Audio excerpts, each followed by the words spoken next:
NASA, going nowhere since 1958.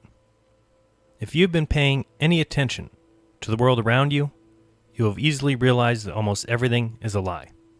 Dare I say, a conspiracy. The world is not at all what it seems.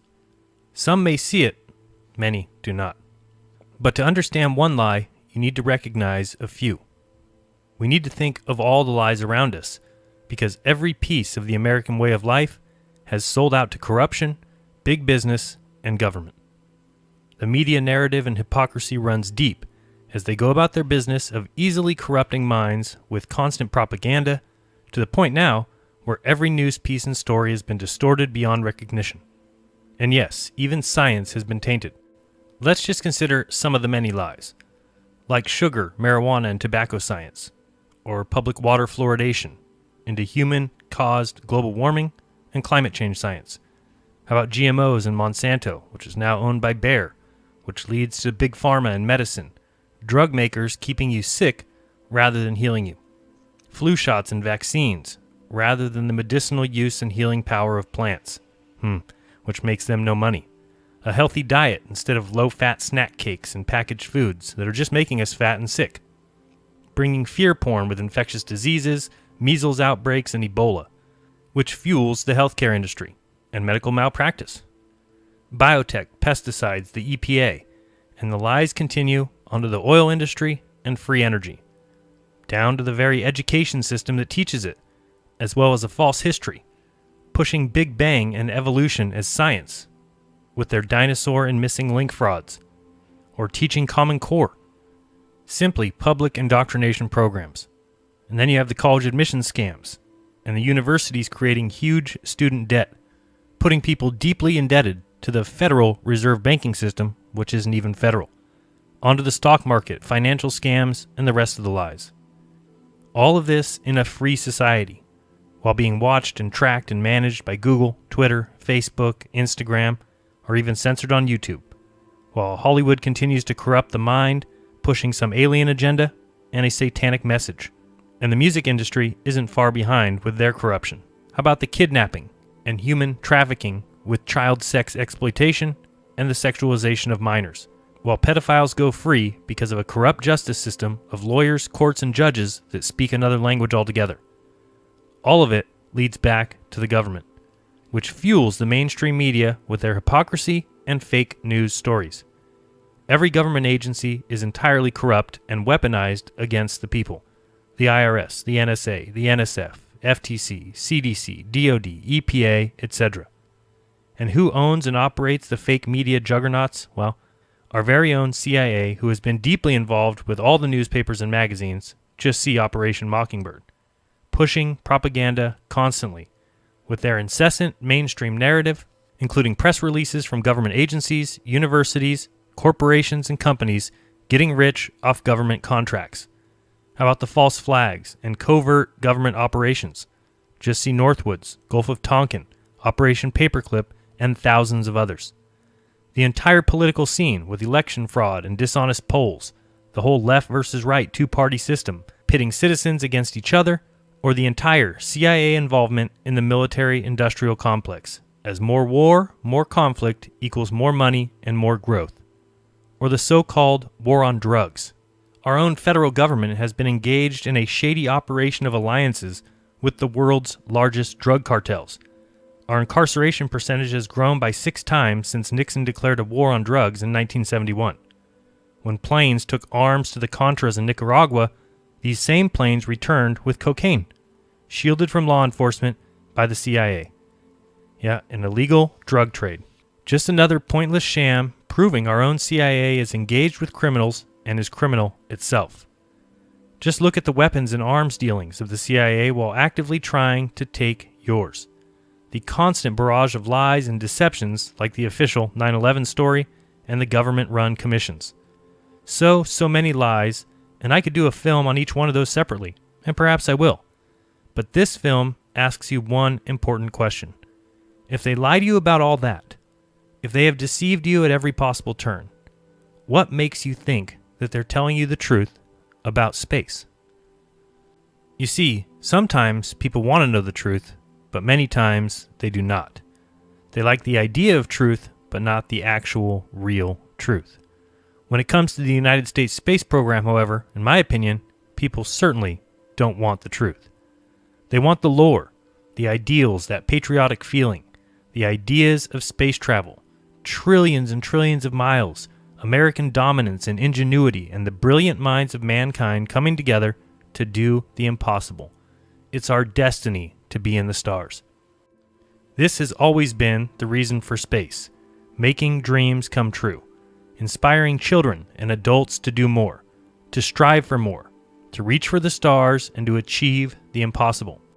In this movie, I will explain my opinion of space and space travel. I will talk about what I think space is and isn't, and to do so, I'll talk about the past 11 presidents as well as the current president, Donald Trump.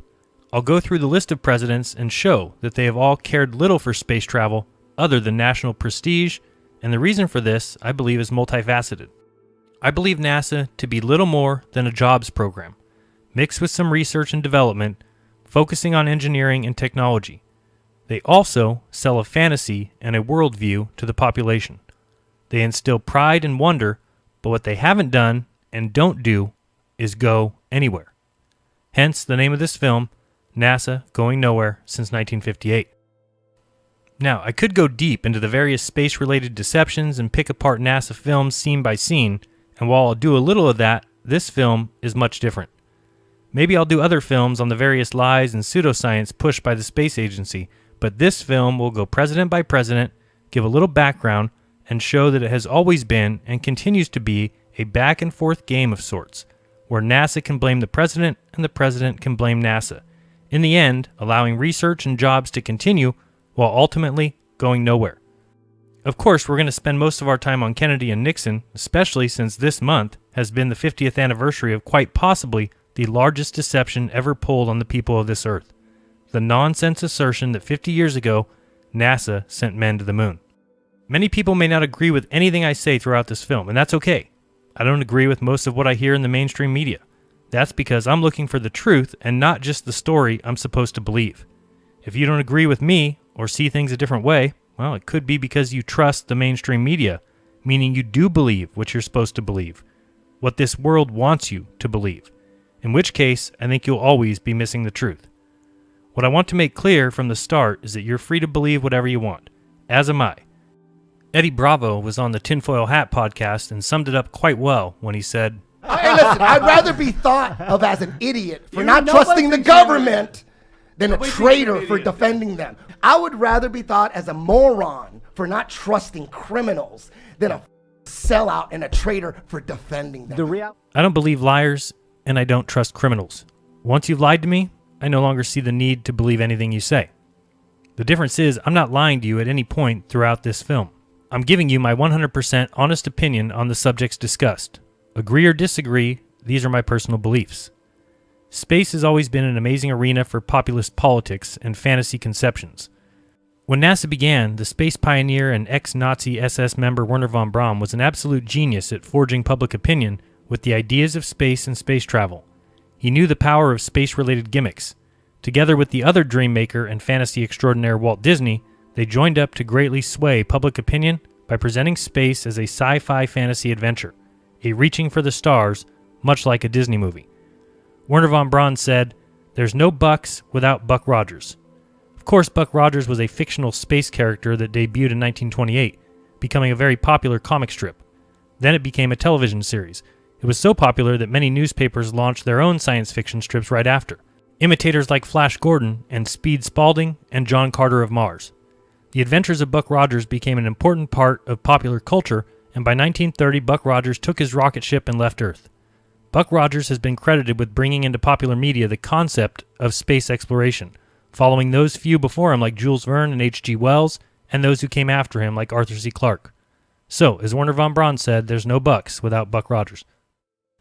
Let's start there and talk a little bit about the money behind the space industry, because this is a terribly important aspect.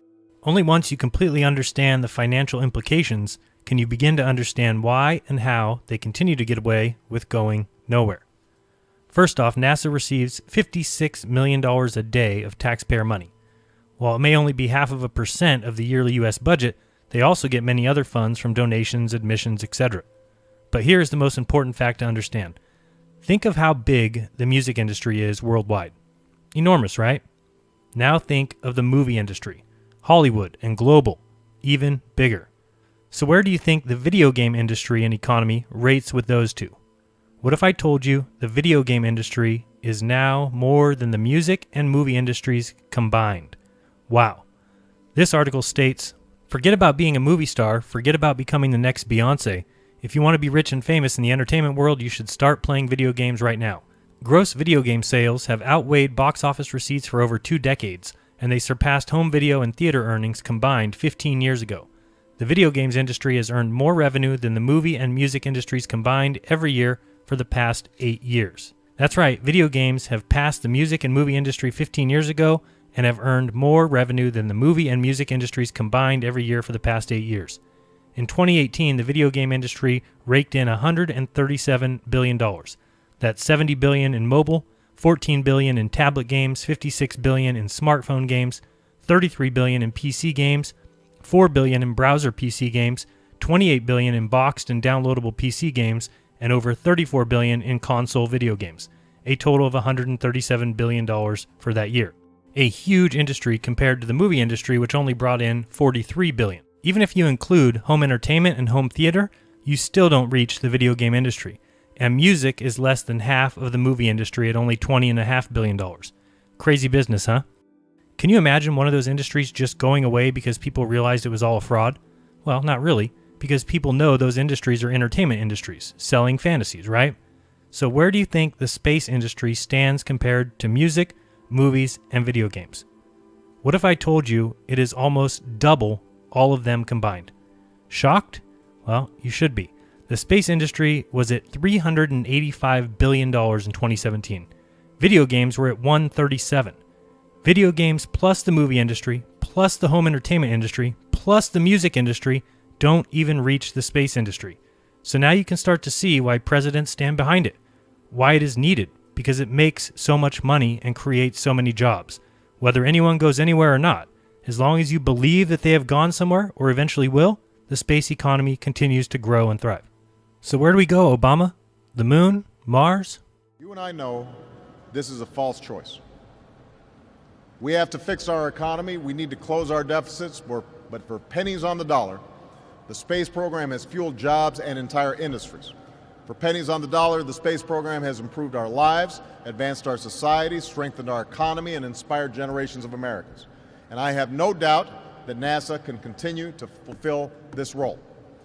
Both of these articles claim that the space industry will soon be a $1 trillion industry. From Space News, it says, forecasts that predict the space industry to grow to $1 trillion by the 2040s will require the development of new markets, even with the modest annual growth rates needed to achieve the goal. A panel session on June 26th at Space Frontier Foundation's New Space 2018 conference here noted that several reports in the last year by investment banks predicted that the global space economy, currently valued at about $350 billion, could grow to $1 trillion or more in the 2040s. And from the Office of Space Commerce, it says, today the global space economy is roughly a $400 billion economy, of which about 80% is commercial activity, and the United States claims a little less than half of that commercial activity. We used to think about space activities being concentrated in a few key areas, in Florida and California, and in this great state of Texas. But the fact is that there's not an area of this country these days that isn't deeply affected by the space industry. That's very exciting, and it is a very promising time for the space industry as we have the convergence of leadership, finance, and technology that is creating opportunity at unprecedented speed. We used to think about space as an area where some new development was a decade away, but in fact these days it might be just 2 years or 2 months away. Of course, always in the future. Not here yet, but it'll be here soon. Hi, I'm George Jetson, and I live in the 21st century. That's Elroy. You have to watch him or he'll track up the ceiling. Here I'm dropping Judy off at school. Blondes away! Oh, that's Janie, my wife. Rosie! Coming, sir. Are you starting to see NASA's role yet? Can you tell what importance NASA has? Make money, create jobs, inspire Americans, inspire the world, sell fantasy, but going anywhere isn't the important thing. whether it's in 1980 for those around in 1960, or in 2000 for those of us who were around in 1980, or in 2020 for those people living in the year 2000, or in 2030 or 2040 for those of us living now. We will be going to Mars, we will return to the moon, we will launch a James Webb telescope, we will land and mine asteroids, we will redirect an incoming meteor, we will send another rover to Mars, we will have a colony, we will have a lunar base and launching pad, we will have a drone fly above the moons of Saturn. We just need more money and more time. We will continue to provide jobs, we will continue to inspire, we will continue to innovate, and we will continue doing what we've always done since 1958. Going nowhere. So who knows about the deception, you ask? Do the presidents know? To be honest, I have no idea. It's just another lie that is told to the world population. One of the many, many deceptions, and who knows about it? I'm not exactly sure. But now, if you just think about it and look at what NASA has really provided, inspiration, you'll see it doesn't really matter who knows. Who knows that fluoride is harmful? Do dentists? Well, some, but they were taught it is essential to health. Do the presidents know? I don't have a clue. But all that's important is that I know and remove it from my life, much like I've done with the NASA storytelling. I know they aren't on Mars, and I know they aren't going there. I know no man has walked on the moon, and no man will.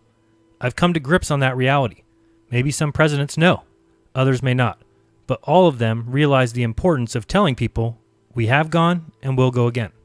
Carl Sagan said, "One of the saddest lessons of history is this. If we've been bamboozled long enough, we tend to reject any evidence of the bamboozle. We're no longer interested in finding out the truth. The bamboozle has captured us. It's simply too painful to acknowledge, even to ourselves, that we've been taken. Once you have given a charlatan power over you, you almost never get it back." Again, to realize this fraud, you have to first accept that you've been lied to, and are being lied to. What will that take? Well, I'm not sure exactly. The evidence is everywhere. How about the quote by William Casey? And despite what you may hear elsewhere, it has been verified by a source who was there that the then CIA director William Casey actually said in 1981, "We will know our disinformation program is complete when everything the American public believes is false." Despite Casey being under investigation by Congress for being involved in a major disinformation plot involving the overthrow of Libya's Gaddafi in 1981, and despite Casey arguing on the record that the CIA should have a legal right to spread disinformation via the mainstream news that same year, this quote continues to be argued by people who weren't there and apparently cannot believe a CIA director would ever say such a thing. Well, but spreading disinfo is precisely what the CIA would and did do. This 1975 clip of testimony during a House Intelligence Committee hearing has the agency admitting on record that the CIA creates and uses disinformation against the American people. Do you have any people being paid by the CIA who are contributing to a major circulation American journal? We do have people who submit pieces to American journals. Do you have any people paid by the CIA who are working for television networks? This, I think, gets into the kind of getting into the details, Mr. Chairman, that I'd like to get into in executive session. At CBS, we had been contacted by the CIA. As a matter of fact, by the time I became the head of the whole news and public affairs operation in 1954, the ships had been established, and I was told about them. Or maybe this Bush press conference where he admits that the federal government has a long-standing practice of using prepackaged news reports and calling them news, when the government themselves has created them. Told us you had ordered your administration to cease and desist on payments to journalists to promote your agenda. You cited the need for ethical concerns and the need for a bright line between the press and the government. Your administration continues to make the use of video news releases, which are prepackaged news stories sent to television stations, fully aware that some or many of these stations will air them without any disclaimer that they are produced by the government. Comptroller General of the United States this week said that raises ethical questions. Does it raise ethical questions about the use of government money to produce stories about the government that wind up being aired with no disclosure that they were produced by the government? There is a Justice Department opinion that says these pieces are within the law so long as they're based upon facts, not advocacy. And I expect our agencies to adhere to that ruling, to that Justice Department opinion. This has been a long-standing practice of the federal government to use these types of videos. The Agricultural Department, as I understand, has been using these videos for a long period of time. The Defense Department, other departments have been doing so. It's important that they be based upon the guidelines set out by the Justice Department. Now, I think it'd be helpful if local stations then disclose to their viewers if that's, that this was based upon a factual report and they chose to use it. But evidently in some cases that's not the case. So anyway. To guarantee that's happening by including that language in the prepackaged report. Yeah, I don't, look, oh, you mean a disclosure? I'm George W. Bush and I... Well, some way to make sure it couldn't air without the disclosure that you believe is so vital. Ken, I mean, there's a procedure that we're going to follow, and the local stations ought to, if there's a deep concern about that, ought to tell their viewers what they're watching. Yes, sir. Or maybe you need to hear an apology directly from Clinton about the thousands of government-sponsored experiments performed on American citizens without their approval. This report I received today is a monumental document in more ways than one. But it is a very, very important piece of America's history, and it will shape America's future in ways that will make us a more honorable, more successful, and more ethical country. What this committee learned, I would like to review today with a little more detail than Dr. Faden said, because I think it must be engraved on our national memory. Thousands of government-sponsored experiments did take place at hospitals, universities, and military bases around our nation.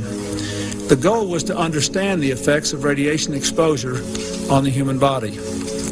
While most of the tests were ethical by any standards, some were unethical, not only by today's standards, but by the standards of the time in which they were conducted.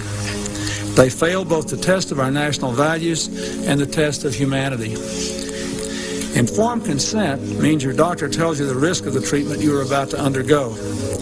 In too many cases, informed consent was withheld. Americans were kept in the dark about the effects of what was being done to them. The deception extended beyond the test subjects themselves to encompass their families and the American people as a whole. For these experiments were kept secret, and they were shrouded not for a compelling reason of national security, but for the simple fear of embarrassment, and that was wrong. So today, on behalf of another generation of American leaders and another generation of American citizens, the United States of America offers a sincere apology to those of our citizens who were subjected to these experiments, to their families, and to their communities. When the government does wrong, we have a moral responsibility to admit it. The duty we owe to one another to tell the truth and to protect our fellow citizens from excesses like these is one we can never walk away from. Our government failed in that duty, and it offers an apology to the survivors and their families, and to all the American people who must be able to rely upon the United States to keep its word, to tell the truth, and to do the right thing. Perhaps you need to read the released CIA documents stating that the CIA considered enlisting mafia gunmen from Sam Giancana's Chicago outfit to take out Castro. Luckily, Robert Kennedy was opposed to that plan, worrying that such a service rendered would make Giancana difficult to prosecute in the future. And as part of the anti-Castro Operation Mongoose, the CIA floated the idea of an Operation Northwood-style false flag attack on American soil in order to discredit Castro. We could develop a communist Cuban terror campaign in the Miami area, in other Florida cities, and even in Washington. We could sink a boatload of Cubans en route to Florida, real or simulated. We could foster attempts on lives of Cuban refugees in the American states, even to the extent of wounding in instances to be widely publicized. Exploding a few plastic bombs in carefully chosen spots, the arrest of a Cuban agent and the release of prepared documents substantiating Cuban involvement also would be helpful in projecting the idea of an irresponsible government. Which government do you think is irresponsible? And lastly, we can see that the CIA and NASA have been up to no good from the start. After Francis Gary Powers was shot down over the Soviet Union during a CIA spy flight on May 1st, 1960, NASA issued a press release with a cover story about a U-2 conducting weather research that may have strayed off course after the pilot reported difficulties with his oxygen equipment. To bolster the cover-up, a U-2 was quickly painted in NASA markings with a fictitious NASA serial number and put on display for the news media at the NASA Flight Research Center at Edwards Air Force Base on May 6, 1960. The very next day, Soviet Premier Nikita Khrushchev exposed the cover-up by revealing that the pilot had been captured and confessed, and espionage equipment had been recovered from the wreckage. It was not until April 2, 1971, that NASA received 2 U-2 aircraft for high-altitude research. These, of course, were the first U-2s to actually be operated by NASA, as opposed to the CIA or the U.S. Air Force.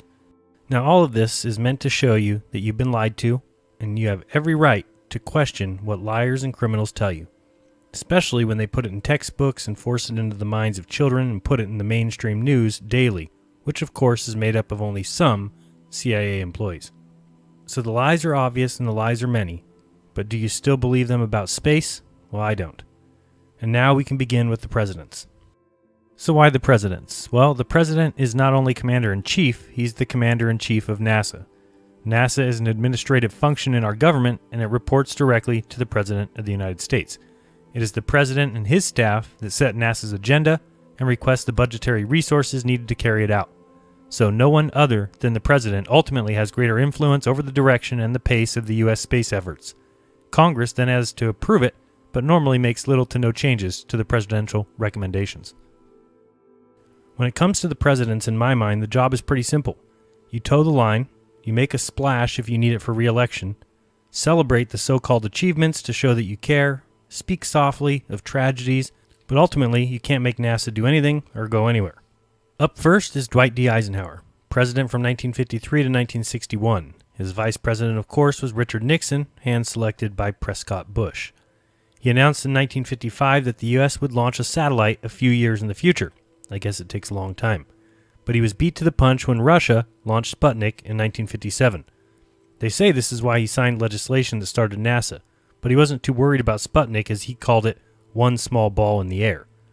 But the public was scared, so NASA to the rescue. He didn't think we needed a civilian space company, thought everything should go through the DoD, but Nixon and LBJ convinced him. Remember, the Texas connection. Prescott handpicked Nixon, and LBJ was the Senate Majority Leader. Eisenhower believed anything space should be all DoD, so much so that he decided the astronauts should be all military.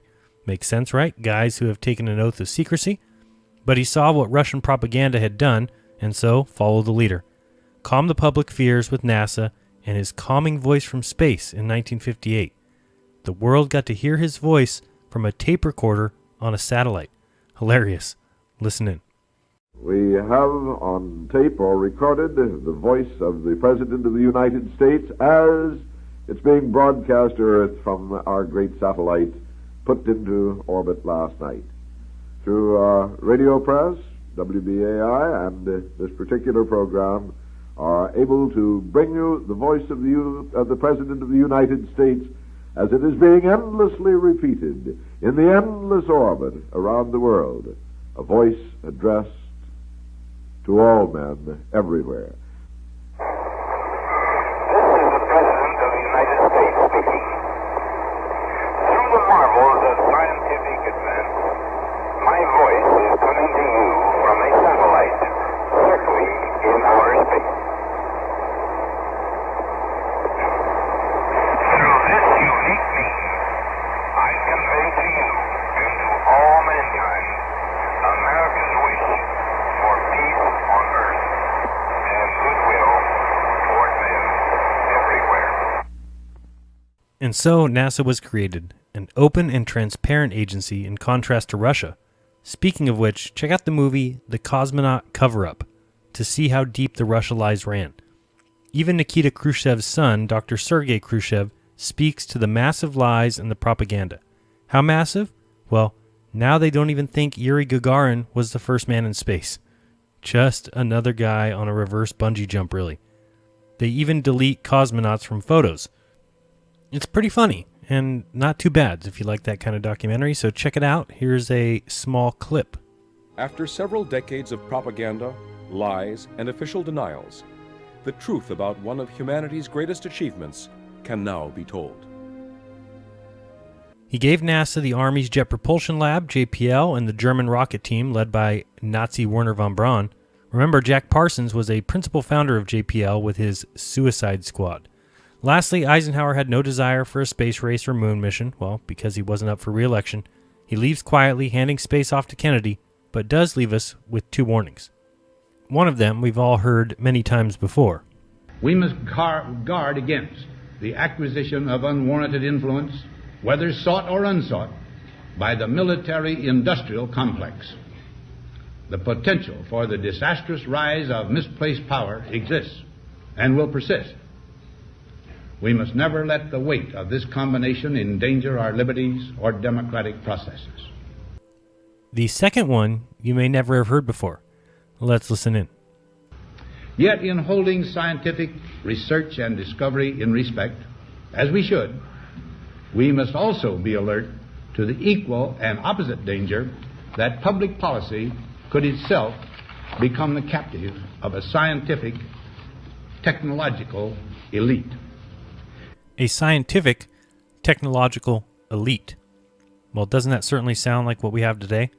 A scientific space agency that is allowed to go nowhere, constantly, changing plans every few years, spending huge amounts of money and resources, but never really getting anywhere, literally.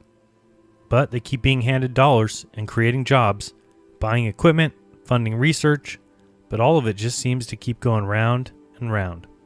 Next up, we have John F. Kennedy, president from 1961 till his assassination in '63.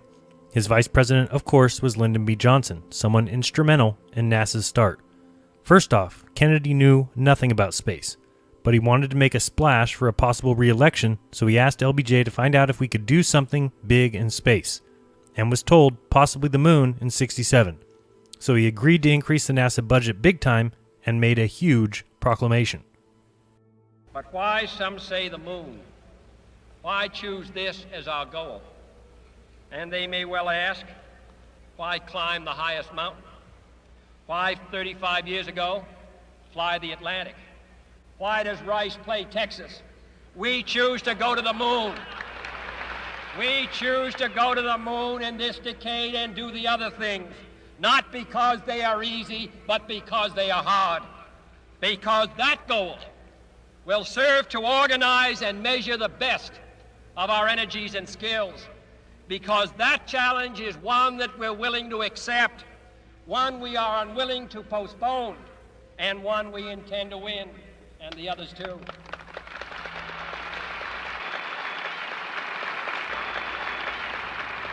We shall send to the moon 240,000 miles away from the control station in Houston, a giant rocket more than 300 feet tall, the length of this football field, made of new metal alloys, some of which have not yet been invented, capable of standing heat and stresses several times more than have ever been experienced, fitted together with a precision better than the finest watch, carrying all the equipment needed for propulsion, guidance, control, communications, food, and survival on an untried mission to an unknown celestial body, and then return it safely to Earth, re-entering the atmosphere at speeds of over 25,000 miles per hour, causing heat about half that on the temperature of the sun, almost as hot as it is here today, and do all this, and do all this, and do it right,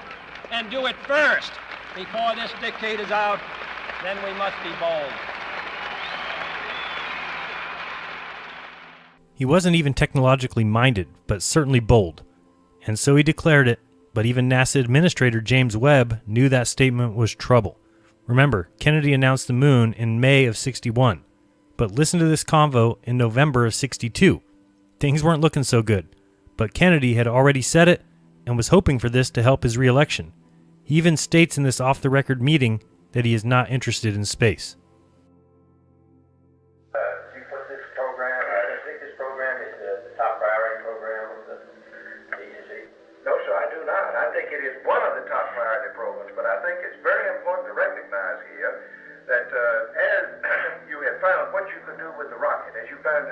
get beyond the Earth's atmosphere and into space and make measurements, several scientific disciplines that are very powerful have begun to converge on this area. Jim, I think it is the top priority. I think we ought to have that very clear. Some of these other programs can slip 6 months or 9 months, and nothing particularly is going to happen. But this is important for political reasons, international political reasons, and this is, whether we like it or not, an intensive race. If we get second to the moon, it's nice, but it's like being second anytime. So that if we're second by 6 months, because we didn't give it the kind of priority, then of course that'd be very serious. So I think we have to take the view this is the top priority. Number one, there are real unknowns as to whether man can live under the weightless condition and you'll ever make the lunar landing. This is one kind of political vulnerability I'd like to avoid such a flat commitment to. I agree that we're interested in, but we can wait 6 months. But you have to use that information to do your thing. Yeah, but only when that information directly applies to the program. Jim, I think we got to have that. Mr. President. We don't know a damn thing about the surface of the moon, and we're making the wildest guesses about how we're going to land on the moon. And we could get a terrible disaster from putting something down on the surface of the moon that's very different than we think it is. And the scientific programs that find us that information have to have the highest priority, but they are associated with a lunar program. The scientific programs that aren't associated with a lunar program can have any priority we please to give them. Now, the other thing is, I would certainly not favor spending $6 to $7 billion to find out about space. Why are we spending $7 million in getting fresh water from salt water when we're spending $7 billion to find out about space? But so obviously you wouldn't put it on that priority except for the defense implications.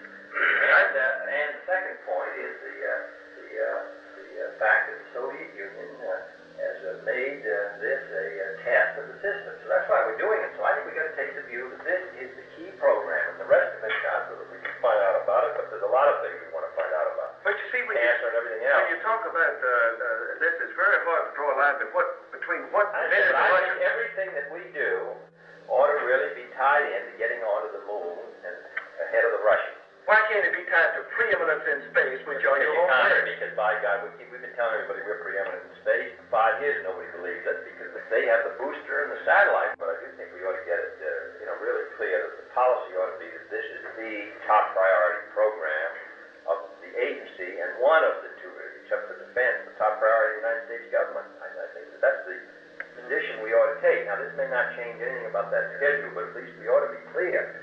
Otherwise, we shouldn't be spending this kind of money because I'm not that interested in space. I think it's good.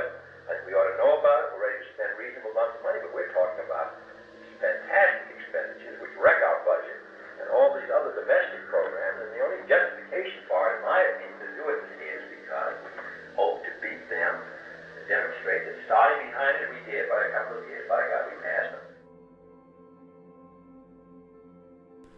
A lot of interesting things said there in late 1962. Kennedy had already proclaimed that we were going to the moon just a year earlier, even though we'd never even put a person in space. His re-election was not looking good if it was decided we couldn't go. So the head of NASA knew they had no knowledge of the moon or how to operate in space even. And JFK admits he isn't even interested in space, it's all a prestige thing. Now, by September of '63, Kennedy now doesn't even think we'll be first. Now he thinks we should go to the moon with Russia. Shortly after this speech, rarely heard, he is killed, and the cooperation idea disappears. Again, remember the Texas connection of Prescott, George H.W., and LBJ. Finally, in a field where the United States and the Soviet Union have a special capacity in the field of space, there is room for new cooperation, for further joint efforts in the regulation and exploration of space. I include among these possibilities a joint expedition to the moon. Space offers no problems of sovereignty. By resolution of this assembly, the members of the United Nations have forsworn any claim to territorial rights in outer space or on celestial bodies, and declared that international law and the United Nations Charter will apply. Why, therefore, should man's first flight to the moon be a matter of national competition?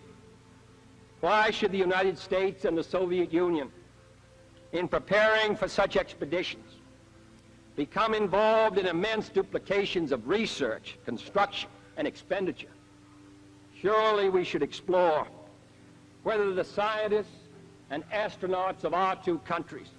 Of course, Kennedy is killed and the space race is back on.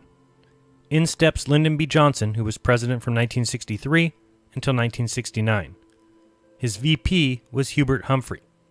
LBJ toes the line. He keeps the heavy funding going to NASA and continues to push for the moon. As Kennedy's VP, he was the chairman of the National Aeronautic Space Council, so of course NASA gets to keep their increased funding and LBJ pushes space big time. But he was also the president when the Apollo 1 fire took 3 lives. Well, 4 if you count Tom Barron. In my interview with Gary Corsair, you can find out a lot about this so-called accident. Tom Barron is the one that testified against NASA, and his report was lost. A week later, he gets hit by a train, dies, as does his wife and child. That train was on a NASA track that came from a NASA switchyard. There were 2 witnesses. One refused to ever speak. The one who did speak lived in a home owned by North American Aviation, the employer of Tom Barron. His lawyer died that same year from a massive heart attack. A reporter on Barron's side committed suicide by jumping out of a plane and not pulling his parachute. A worker that was said to be on the train when Barron hit it says that's a fabrication because he wasn't. And the coroner said, yes, that's my signature on the death certificate, but doesn't recall doing the autopsy. Also, Johnson allowed NASA to do its own investigation into the accident of Apollo 1. And remember, it was Johnson who was the one who started the Great Warren Commission, who of course concluded that Lee Harvey Oswald was the lone gunman. Good old LBJ. And then came Nixon, finally becoming president from 1969 to 1974 before resigning. He had 2 vice presidents, Spiro Agnew, before he resigned, and then Gerald Ford. We all know that he spoke via telephone to Neil and Buzz while they were on the moon 240,000 miles away. I'm talking to you by telephone from the Oval Room at the White House. And this certainly has to be the most historic telephone call ever made from the White House. I just can't tell you how proud we all are of what you have done. For every American, this has to be the proudest day of our lives. And for people all over the world, I am sure that they too join with Americans in recognizing what an immense feat this is. Because of what you have done, the heavens have become a part of man's world. And as you talk to us from the Sea of Tranquility, it inspires us to redouble our efforts to bring peace and tranquility to Earth. For one priceless moment in the whole history of man, all the people on this earth are truly one. One in their pride in what you have done, and one in our prayers that you will return safely to Earth.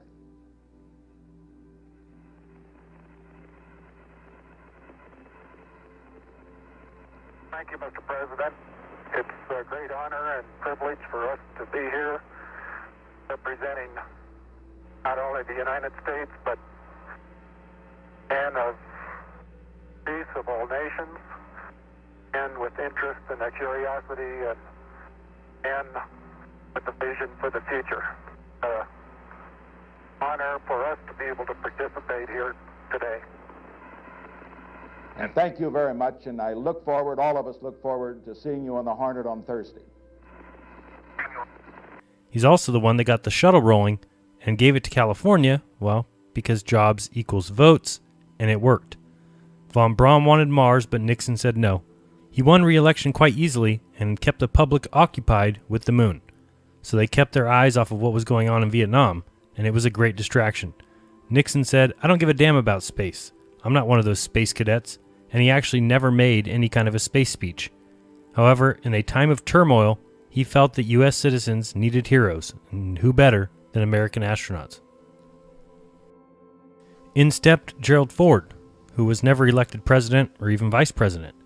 He was president from 1974 to 1977. His vice president was Nelson Rockefeller, also not elected, but selected. He was only president for 3 years and didn't care much about space. He also renamed the first shuttle, which was originally named Constitution, but Ford renamed it Enterprise in 1976 to honor Star Trek, its fans, and its impact on society. Again, celebrating the idea of space. He had no plans for any kind of return to the moon or Mars. For the time being, the shuttle was enough to keep people happy. And of course, if you're looking for the connections, he was a Warren Commission member and also selected George Herbert Walker Bush as the head of the CIA. Let me call to express my very great admiration for your hard work, your total dedication in preparing for this first joint flight. It's taken us many years to open this door to useful cooperation in space between our two countries. And I'm confident that the day is not far off when space missions made possible by this first joint effort will be more or less commonplace. And may I say, in signing off, here's to a soft landing. Next up, Jimmy Carter became president from 1977 to 1981. His vice president was Walter Mondale. Neither of these guys were big fans of space. In 1979, Carter considered canceling the shuttle program altogether, since it had so many issues like every single NASA program ever. But as usual with NASA, so much money had already been spent on the shuttles that he had to let it continue. He did do his job, however, as stated before, congratulated astronauts and towed the company line. NASA continued going nowhere. In one of the funniest videos ever, watch this Space Foundation public service announcement with Gerald Ford and Jimmy Carter. I don't know if we're supposed to believe that they're actually talking to each other via some satellite, or if we're supposed to think this is in real time, but it is pretty funny if we are supposed to be buying this absolute nonsense. Good afternoon, Mr. President. It's a lovely day here in Georgia. Good morning, Mr. President. It's a nice day here in California. California? I could swear we were right next to each other. With a communications satellite, we can be. That's one way space technology impacts on life here on Earth. Television, telephone, and radio signals bounced off satellites bring people together who are thousands of miles apart. They bring us world events as they're happening. They help us educate, entertain, and inform. But communications satellites are only one of the thousands of practical applications of space technology. In the months ahead, you'll be hearing about remarkable advances in the diagnosis and treatment of heart disease and cancer. New ways to generate electricity and control pollution. All of them spin-offs of space technology. That's why Jimmy Carter from Georgia and Gerald Ford from California agree. Space technology has down-to-earth benefits for everyone. That's pretty funny. I honestly thought at first that was a Saturday Night Live skit.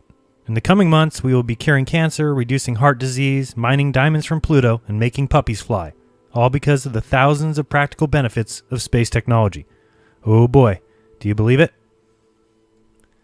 Then came Ronald Reagan, the actor, who was president from 1981 to 1989. His vice president was George Herbert Walker Bush. Of course, as expected, he was a fan of space, cheering on the shuttles, celebrating NASA's past glory, but never really pushing for the moon or Mars. People were content with the shuttle, for now, going where the shuttles went, nowhere. He was president for the Challenger disaster, so launches were postponed for a while.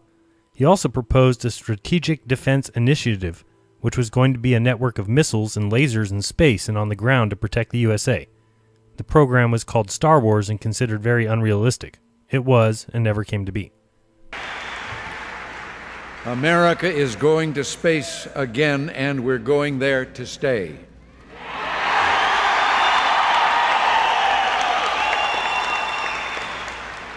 Commander Rick Hawk, pilot Dick Covey, and mission specialist Pinky Nelson, Mike Lounge, and Dave Hilmers are space-age pioneers, but their spirit is rooted deep in our heritage.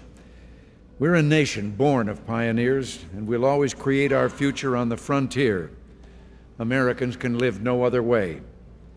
Our early settlers knew great risks and made great sacrifices, but with their sacrifice, they moved the frontier forward and built a great nation.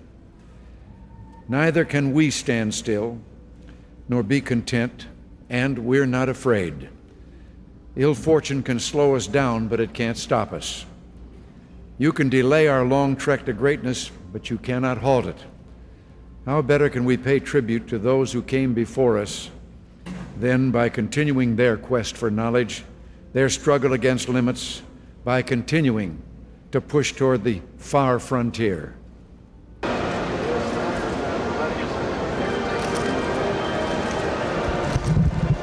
President, would you have liked to have made a bigger commitment to the space program in terms of money for the future than you have?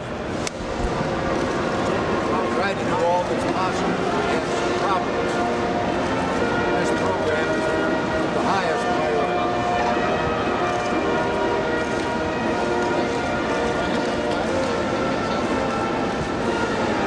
To expand human knowledge of the atmosphere and space, and to pursue the practical benefits gained from these activities in order to improve the lot of mankind. Men and women of NASA, well done. Your accomplishments in these 2.5 decades have already served your country and the people of this planet well. Today we're reaping the returns that we've realized from our investment in space.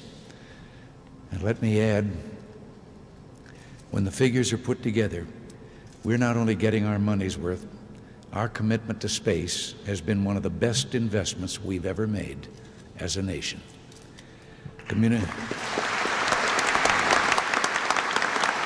Perhaps NASA's greatest gifts have been the moments of greatness that you've allowed all of us to share. All of us, whether we were school teachers, actors, government employees, farmers, factory hands, secretaries, or the cop on the beat, all of us were along on those early Mercury missions. We were part of the NASA team launching probes into deep space to chart the unknown, to photograph the rings of Saturn and the surface of Mars. We were there and our hearts were filled with such pride when Neil Armstrong, an American, the first person to set foot on the moon, said, "One small step for a man, one giant leap for mankind." And we saluted right along with him when he planted Old Glory in the lunar soil. NASA's done so much to galvanize our spirit as a people, to reassure us of our greatness and of our potential. In recent days, the Space Shuttle has, as another NASA project before it or other projects before it, captured our hearts and imaginations. You want to go up in space? Been there for several years. Well, I agree with you on that. The actor certainly played his part. He towed the line, kept the dreams alive, he celebrated the past, and talked about going to the stars for good. I'm sure NASA was quite pleased. Next was Mr. Texas himself, George Herbert Walker Bush. He was president from 1989 to 1993. His vice president was Dan Quayle. Poppy Bush was a huge fan of space and had big dreams for NASA, ordering a big bump in NASA funds. He had big ideas, probably hoping for re-election, so he ordered the Space Exploration Initiative to send NASA to the moon and onto Mars. First, for the coming decade, for the 1990s, space station freedom, our critical next step in all our space endeavors, and next, for the new century, back to the moon, back to the future, and this time, back to stay. And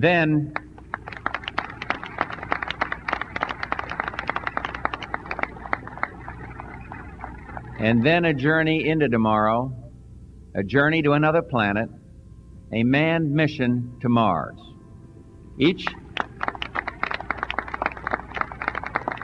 But it was a big failure, big surprise.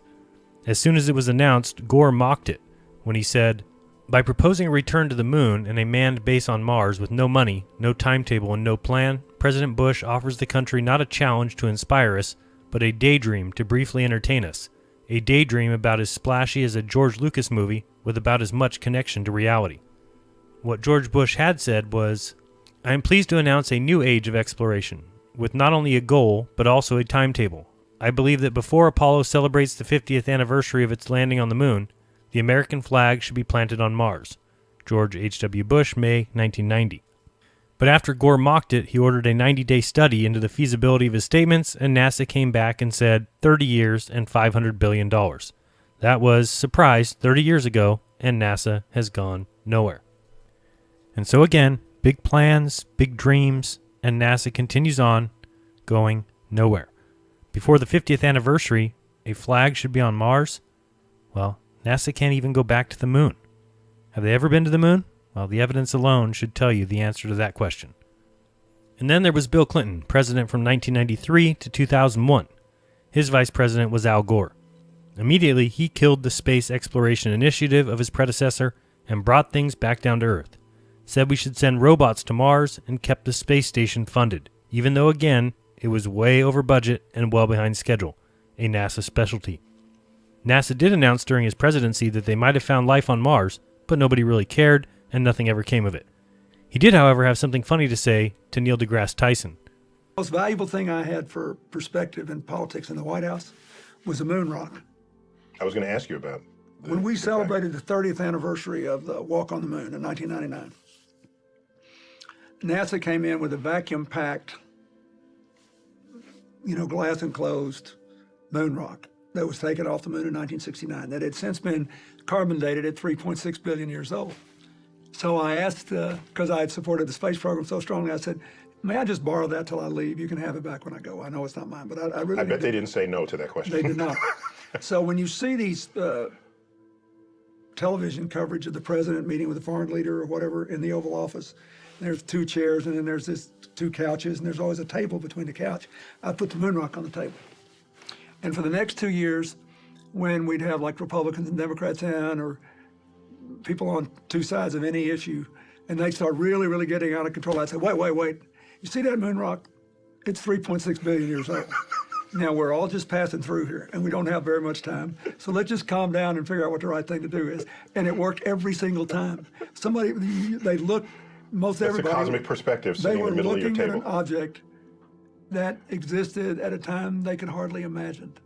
And it just gave them that little bit of space in their mind and spirit to try to figure out, okay, let's go at this one more time. And that's what we got to keep doing. We just have to keep moseying around both out there and in here. And, if you just keep stumbling toward Jerusalem, good things happen. I mean, I may be wrong about it, but that's what I think. I just think, that I'd give anything to be 20 again. I'd give up having been president and gamble on my chances in the future if I could live another 80 or 90 years just to see what's going to happen. Just to see it. Just to see it. It's amazing what's going to happen. Yeah, it's all about the ideals of space, the idea behind the moon rock. That, by the way, was carbon dated to billions of years. I guess Neil missed that too. Look up carbon dating. It has a max of about 50,000 years, and that's even if you believe that.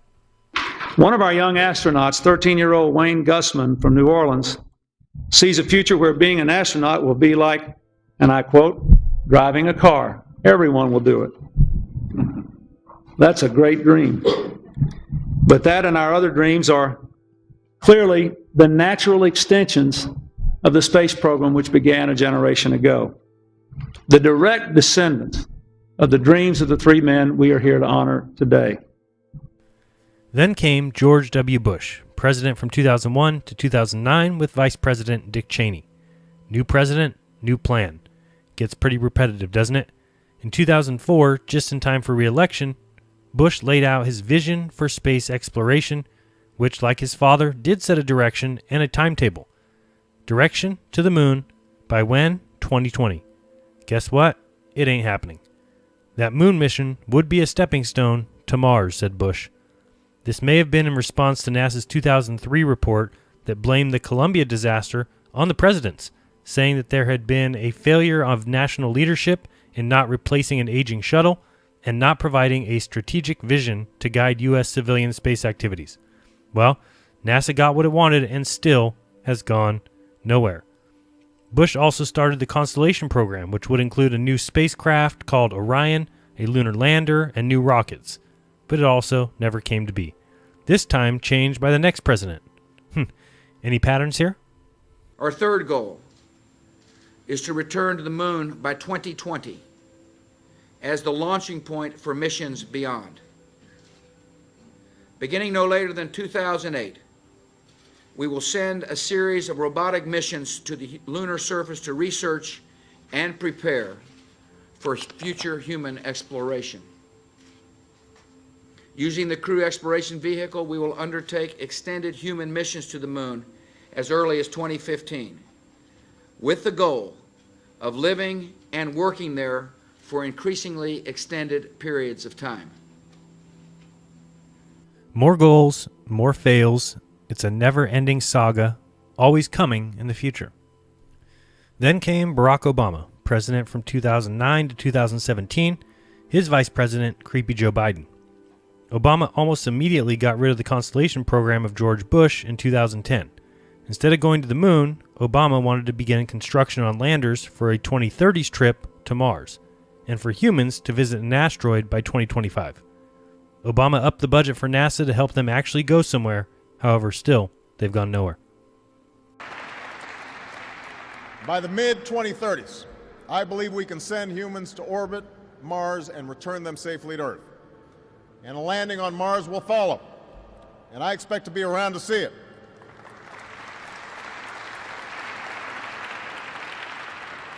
I understand that some believe that we should attempt a return to the surface of the moon first, as previously planned. But I just have to say, pretty bluntly here, we've been there before. Buzz has been there. There's a lot more of space to explore and a lot more to learn when we do. So I believe it's more important to ramp up our capabilities to reach and operate at a series of increasingly demanding targets while advancing our technological capabilities with each step forward. And that's what this strategy does. And that's how we will ensure that our leadership in space is even stronger in this new century than it was in the last.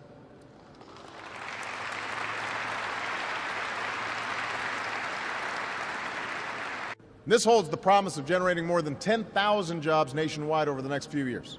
And many of these jobs will be created right here in Florida because this is an area primed to lead in this competition.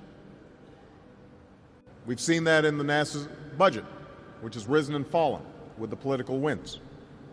But we can also see it in other ways, in the reluctance of those who hold office to set clear, achievable objectives, to provide the resources to meet those objectives, and to justify not just these plans, but the larger purpose of space exploration in the 21st century. In 2013, NASA Chief Charles Bolden put it quite simply, and maybe we should pay attention. Bolden warned of the importance of staying on target with space exploration. He said that if the next administration tries to change course and get NASA to lead another manned expedition to the moon, that it means we are probably, in our lifetime, in the lifetime of everybody sitting in this room, we are probably never again going to see Americans on the moon, on Mars, near an asteroid, or anywhere. We cannot continue to change the course of human exploration. And yet, that's what they keep doing. Going nowhere. And last, our current president, Donald Trump, who became president in 2017 with Vice President Mike Pence. He's not sure what he wants. He has said both, almost demanded both. He even offered NASA an unlimited budget if they could send men to Mars by the end of his first or second term, and was told no, they couldn't. So with unlimited time frames and unlimited budgets, NASA still goes nowhere. How long will this last? Finally, we must think big and dream even bigger. In America, we understand that a nation is only living as long as it is striving. We will no longer accept politicians who are all talk and no action, constantly complaining but never doing anything about it.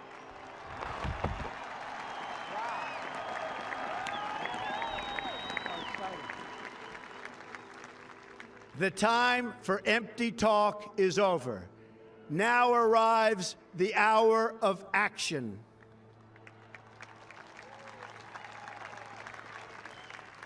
Do not allow anyone to tell you that it cannot be done. No challenge can match the heart and fight and spirit of America. We will not fail. Our country will thrive and prosper again.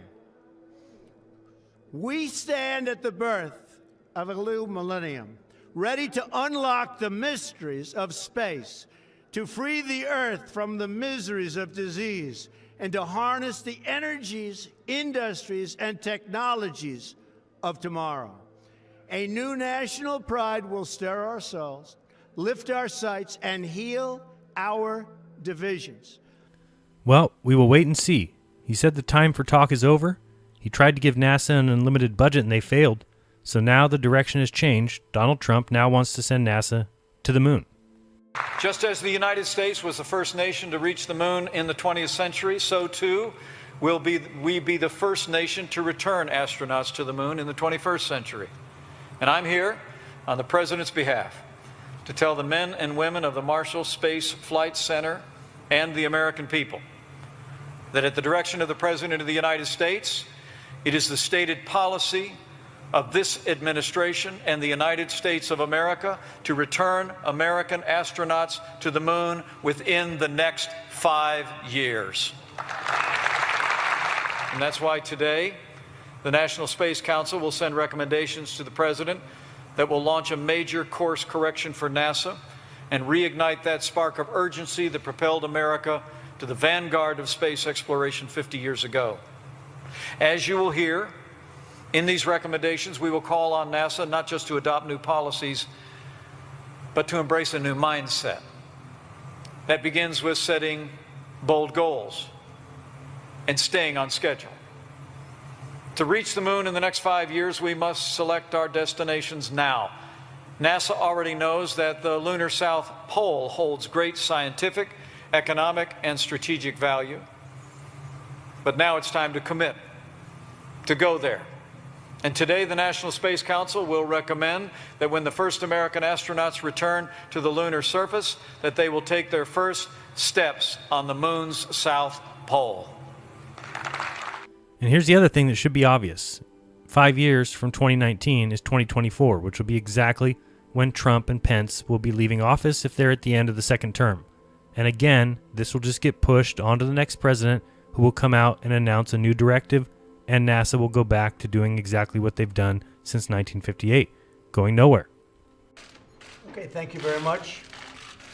For almost 6 decades, NASA's work has inspired millions and millions of Americans to imagine distant worlds and a better future right here on Earth.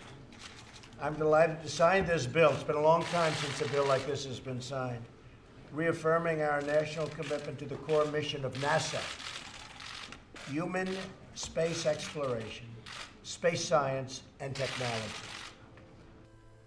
All right, so in this film, we covered a few things. We discussed lies and deceptions and realized the world is not what we were taught. We discussed how large the space industry is and why it can continue to operate without actually going anywhere. And then I discussed each president simply to show that it is promises, promises, and never delivery. There is so much more to discuss under the banner of NASA going nowhere since 1958. My plan is to come back with future installments to cover the many other areas of NASA deception. Of course, I didn't get into the occult roots of NASA or von Braun's shady history. I didn't show all the moon landing anomalies or how the rover, when sped up, looks exactly like a sand buggy. Didn't show the terrible liftoff videos. If you just think about it, though, the deception runs so deep. I mean, really think. There are only 2 locations that we can even go to, even if you believe all this nonsense. Mars and the moon. That's it. Forever. There's nowhere else we can even reach.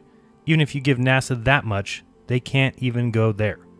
They're simply stuck. And if you ask me, it's because they can't go to either. So they will forever keep waffling back and forth. Even when someone sets a clear directive. But as long as it goes back and forth, up and down, they are allowed and encouraged, in fact, to go nowhere at all. They have an excuse, and so it goes back and forth, mission to mission, nowhere to nowhere. So the moral of the story really is you need to do your own research on all these matters. Don't believe me? Go look into Stanley Kubrick and Arthur C. Clarke's movie 2001: A Space Odyssey. Look into the movie Room 237 so you can see for yourself how Kubrick told you what's going on.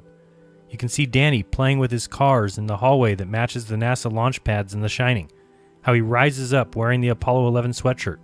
Look into the movie Eyes Wide Shut, which Kubrick died days before its release, and ask yourself why in the contract was it demanded by Kubrick that the movie had to be released on July 16, 1999, 30 years to the day after the Apollo 11 launch.